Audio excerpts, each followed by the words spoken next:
ராகுல் அவர்கள் ஐபிஎல் போட்டியிலிருந்து விலகப் போகிறாங்களா, முக்கியமாக லக்னோ அணியோட கேப்டன் பொறுப்பிலிருந்து விலகப் போகிறாங்க அப்படிங்கிற செய்தி தான் இணையதளத்தில் ரொம்ப பேசப்பட்டு கொண்டு வருகிறது.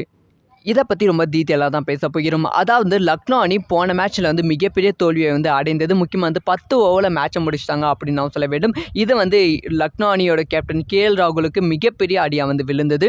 இந்த மேட்ச் முடித்த பிறகு ராகுல் ட்ரெஸ்ஸிங் ரூமுக்கு போகும்போது லக்னோ அணியோட ஓனர் ராகுலை செமையாக திட்டிருப்பாங்க. அதுவும் அத்தனை கேமரா முன்னாடி திட்டிருப்பாங்க. அந்த வீடியோ தான் இணையதளத்தில் 2 நாளாக ஆக்கிரமித்து கொண்டு இருந்தது. ஸோ இதனால் ஒரு தகவல் கிடைத்திருக்கு. கடந்த 2 நாளாக ராகுல் பயிற்சிக்கே வரலை அப்படிங்கிற ஒரு செய்தி கிடைத்திருக்கு.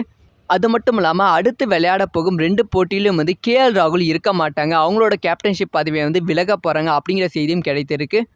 இதெல்லாம் தாண்டி இன்னொரு விஷயம் என்னென்னா, இதுதான் ராகுல் விளையாடுற கடைசி மேட்சாக இருக்கும் லக்னோ அணியில்.